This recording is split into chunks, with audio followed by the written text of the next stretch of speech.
Good evening.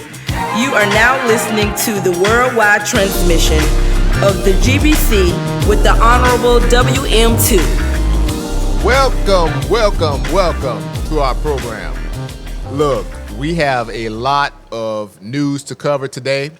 But first off, I want to thank you all for the overwhelming support from our first broadcast. It was extremely humbling to hear the great comments and support that I've received. So I just want to take this time out to thank you. Also, if you would like to support our program, we will have information at the end to letting you know about what we're doing and then how you can support and contact us. Also, I want to thank the great folks here at THWMII Studios. They are fantastic to work with, and I just want to thank them and appreciate them for helping us and making us look good. Now, as I stated, we have a lot of stories to cover tonight for you. First off, as y'all know, this is hurricane season, and the NOAA, which stands for the National Oceanic Atmospheric Administration, they are warning of a very active hurricane season to come. The agency said that most of the factors considered in preparing the seasonal forecast are pointing to a season of many storms and intense storms as well. The NOAA's analysis of current and seasonal atmospheric conditions reveals a recipe for an active Atlantic hurricane season this year, says Dr. Neil Jacobs, the acting NOAA administrator. Now, in addition, what I have here is a chart detailing the storm season. It is predicted that 60%, there's going to be a 60% chance of 13 to 16 named storms this season. The normal is 12. 6 to 10 of those could become hurricanes. So we are going to be having a very active hurricane season if all goes as that they are saying. And here's our chart here that you can see. So, usually during hurricane season, you have people preparing and stocking up, getting their boarding up their homes, moving from the coastal areas back more inland. You know, but these things are going to come. In the book of Acts, the 27th chapter, 14 verse, there was a tempestuous wind called Euroclydon, and it affected Paul the apostle as he was on his travels. He was on a ship, and there was a lot of turmoil, and I guess people were a little nervous about the upcoming wind that was coming toward them. But Paul stood up in the midst of those people and told them to be of good cheer. So there will be no hair lost among those people. No harm was going to come upon those people. Their life was going to be restored. You know, I guess somebody would wonder, how do you know this, Paul? He knew this because God told him.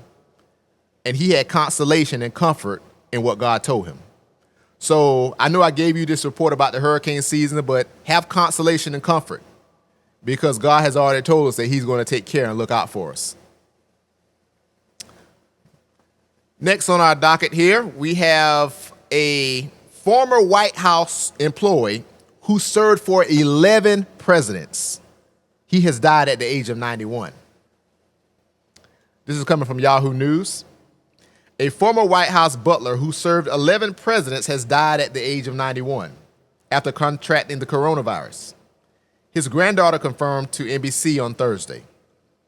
Wilson Roosevelt German was one of the White House longest-serving employees, remembered fondly by former President George W. Bush and former First Lady Laura Bush in a statement to NBC News on Wednesday. He was a lovely man, the Bushes said.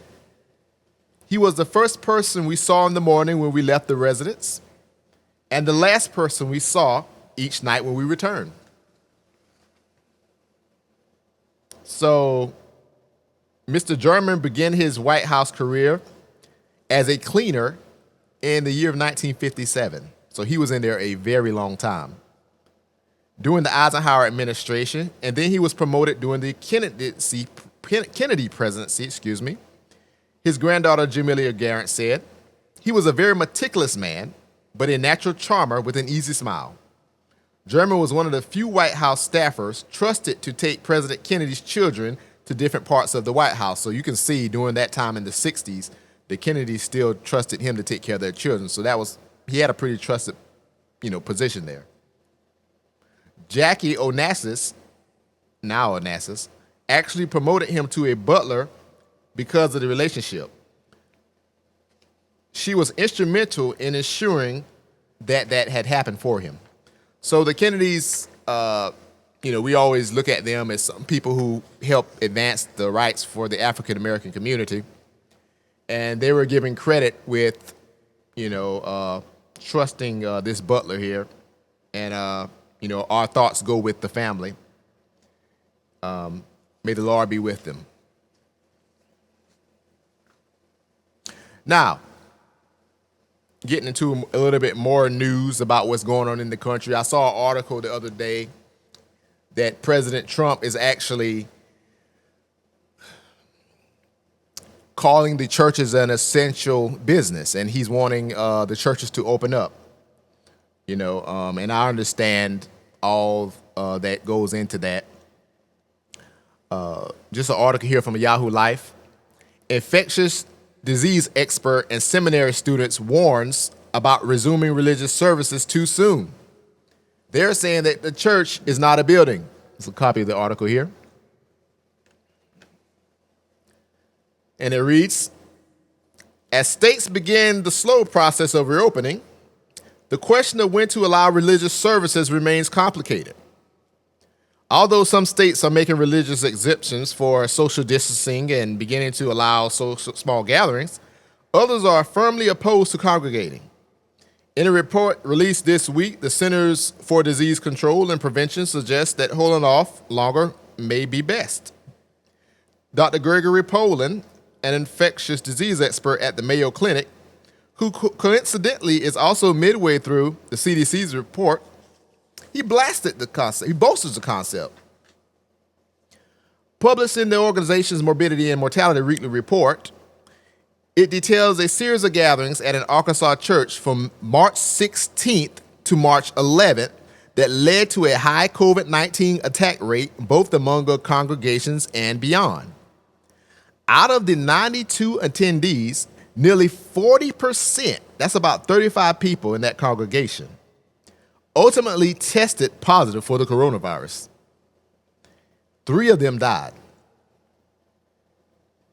Another 26 cases of the virus at an additional fatality, were traced back to the church from the community. It says the infections were spread through a variety of events over the course of multiple days, including a 3-day children's event, a buffet-style meal, and a Bible study. So, if you go to these buffets, and this was at a church, so just imagine a lot of these buffets, a lot of them had to close down as well. If you go to a lot of these buffets, you got people digging in the buffets and putting their food on, but you never know where these people come from. Some of those people at these buffets may come from cutting their grass. Some may come from cutting their own hair. And sometimes those shards may still be on you, and you're digging into that buffet, and some particles may be falling into the food. The person comes behind you, and they're digging into that same thing that your particles fell in. So it's very good that they've kind of slowed down those buffets. I had a relative of mine, her and one of her friends, they went to a buffet restaurant, and she said that every other table was separated. And she enjoyed the fact that there was social distancing, but even with all that, you still have to be extremely careful. The Arkansas church is far from the only one where a cluster of cases has appeared. In South Korea, 48% of coronavirus cases, more than 5,000, have been traced back to, excuse me for butchering this, Sinchinoji, and it's the Church of Jesus, where an infection broke out in February. Clusters have also been traced to 2 Mother's Day services in Northern California, a funeral in Chicago, and several masses in Houston, weddings in Australia, Jordan, and New Zealand. the last of which led to the death of the groom's father, have further community spread it as well. Poland said that it's important to note that this isn't just occurring in religious services. This is not unique to a church or a choir practice, he says. I could show you a birthday party. I could show you the Italian-American family, that had coronavirus cases spreading as well. And we know it has been extremely big in Italy also. Now, I just want to talk about a little bit of comments about the people saying that church is opening too soon. There's a lot of debate about it. Some people are saying we should open up. Some saying we shouldn't open up. Some pastors are saying that, hey, I don't want to take a chances with the churches and the congregants of the churches being harmed, which is very understandable. There was a guy named William here in the comments that said that it's unfortunate many churches don't have the technology to stream services as mine does. And even then, no one is saying it is remotely close to the real thing. Ask students everywhere. And many rural churches form the web and that binds folks together. So, I understand the desire to open up the services, but there is still a likelihood the virus could spread even more easily in those conditions, and it could lead to infection and death. The value of human life is central to Christ's ministry. So I ask you, what would Jesus do? So, ask yourself that. What would Jesus do? Would Jesus cause harm to come upon the congregants? Or would he ask them to, put himself in health's danger? I think you know the answer. There's a few more comments I'll read here. Colin says, so I'm thinking the practicing Catholic churches of shaking hands with your neighbors might be going away for a good while. I'm pretty sure.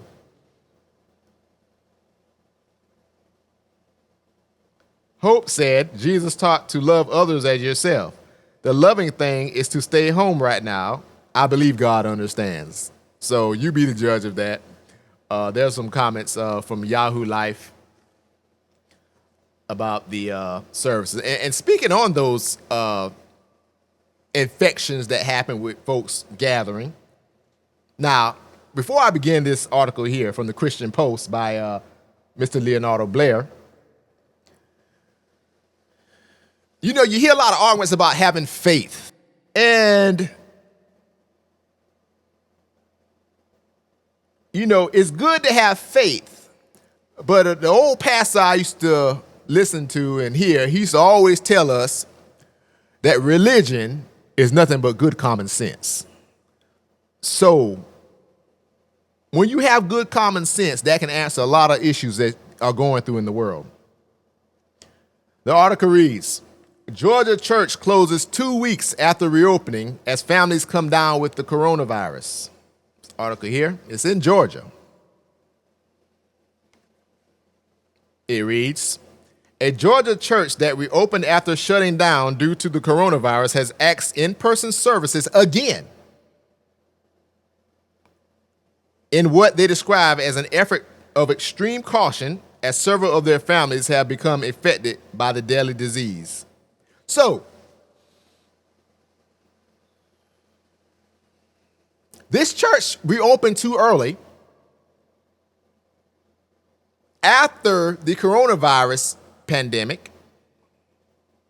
They gathered and had to close again due to outbreaks in the congregation. Folks, if you have God in you like you say, he stays with you. As the last article I just said, church is not a building. The church is within you is what Christ said. So if the church is within you, anywhere you go, you can keep Christ rolling in you. Catoosa Baptist Tabernacle, an independent Baptist church led by Pastor Justin Gazaway in Ringo, Georgia, restarted in-person services on April 26. Church representative Joan Lewis told the Christian Post on Monday, however, that they decided to suspend in-person worship services for the foreseeable future on May the 11th. after learning several families had contracted the virus. Our hearts are heavy as some of our families are dealing with the effects of COVID-19, and we ask for your prayers for each of them as they follow the prescribed protocol and recuperate at home, the church said in a formal statement. Though we feel very confident of the safe environment we are able to offer in our facilities, the decision was made that we would discontinue all in-person services again until further notice in an effort of extreme caution for the safety and the well-being of the families. So they opened and then they had to close down. As I said last episode, the coronavirus really, it's serious, folks. We have to make sure we maintain, for the time being, the proper protocols set in place for us. Later it says,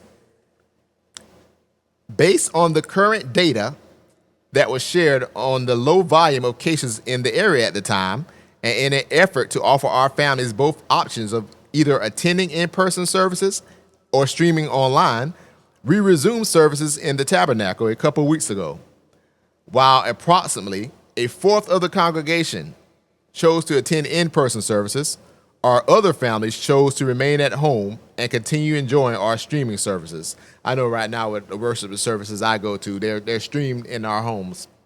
So we're able to come in, get on our computer, and listen to the good word of God.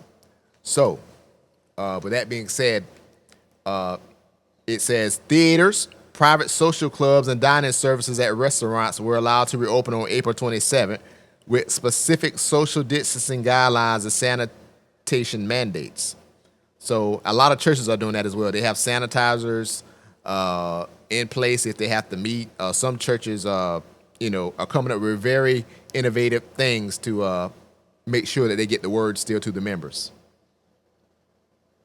Just reading a little bit down in here. In a recent report, John Hopkins noted to CNN that while the state of Georgia hasn't seen a spike in coronavirus cases, there also hasn't been a significant decrease in new case counts. New cases have reportedly been trending unsteadily downward. There are currently 39,910 confirmed cases of coronavirus and 1,612 related deaths at the time of this article being written.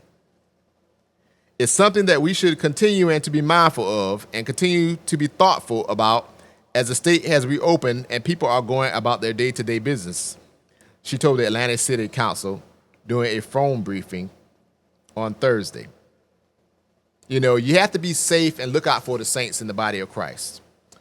And with that being said, I tell you, we're going to take a break and we're going to come back with some more of the GBC. Welcome back. Thank you for joining us. I just want to say I really appreciate you tuning in with us tonight. I'm extremely excited to be coming before you, letting you know everything was going on around the world here. That's why we're the Global Broadcasting Champions.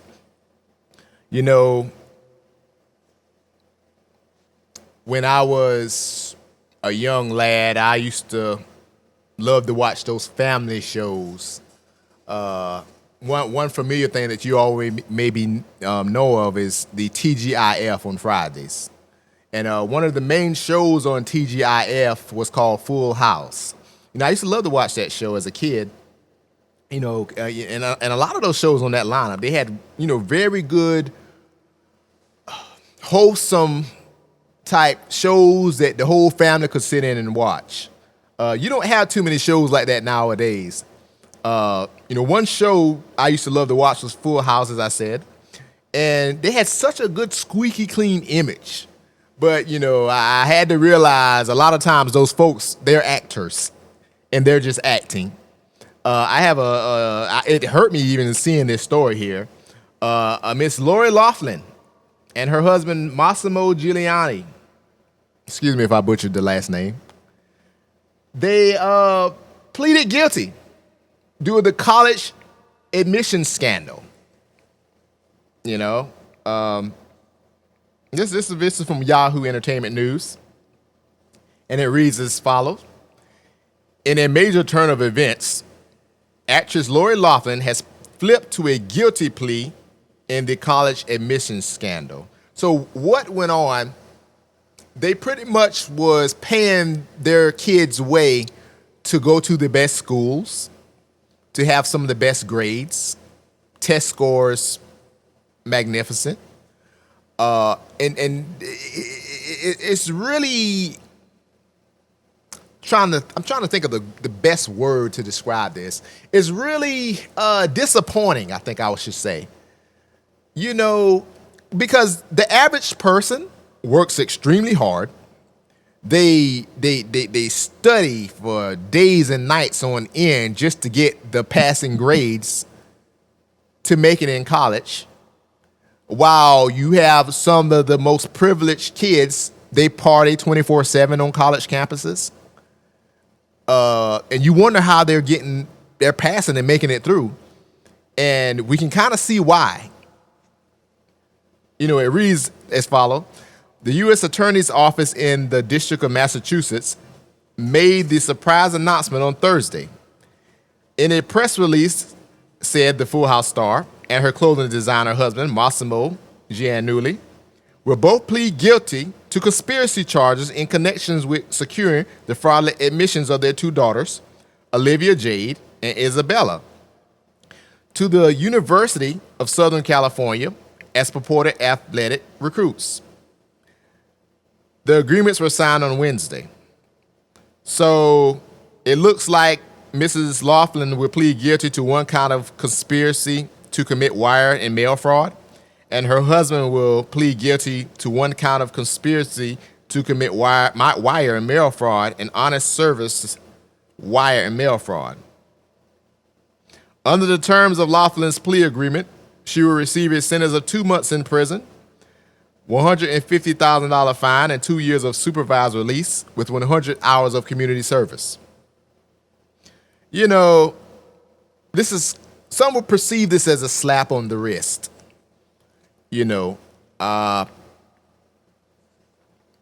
It's just unfortunate what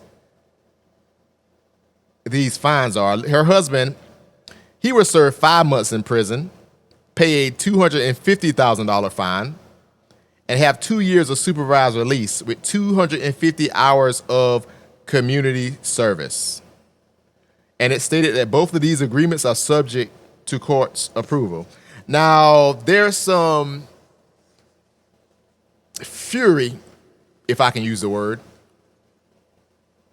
over the slap on the wrist that they are receiving when you have a Joe Blow taking bread to feed his family, may get 5 years for a crime like that when he's just trying to feed his family. So, what do you think about it? I would love to hear your thoughts.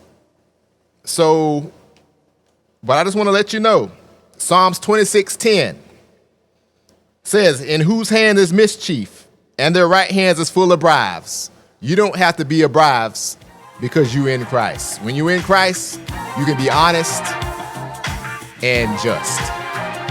This is the Honorable WM2 signing out. Thank you for listening to the worldwide transmission of the GBC with the Honorable WM2.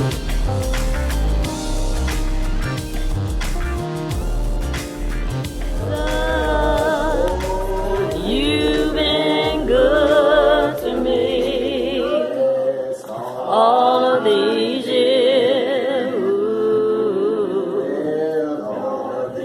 Years, Lord. All of these years, Lord. You've been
honor to the father of the house, Brother John Gay. Yes. I was talking with our remember when I was a young guy. I got a lot of respect for Brother Gay. I remember when he was younger, he used to clean my father's house certain times throughout the year, and then he would get up on that ladder. I would come outside and just look at him. Yeah, Brother Gay, clean that ladder. You find the house. But I tell you, the day Brother Gay is trained, you find the house.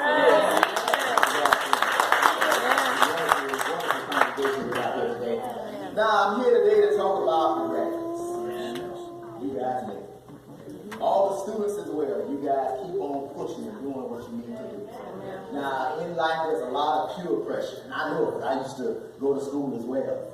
And I'm telling you, you can make it. You can win. You can do whatever the Lord has for you. You know, I'm going to read a couple of scriptures while I talk, and I like to certify what I say. You know, I don't want y'all to think I'm just talking off the top of my head. So when I talk, I want to have some backup when I talk. You know, the Lord loves you guys. The Lord wants the best for you. And He told you in His Word years ago. I want somebody to get Jeremiah 29th chapter and 11th verse. See what God say about you.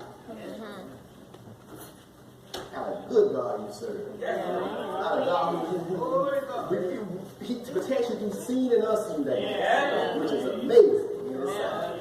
Anybody who got Jeremiah the 29th chapter and the 11th verse, they can read it.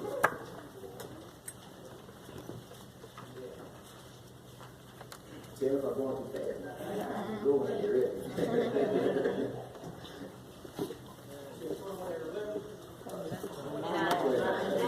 Yes, sir.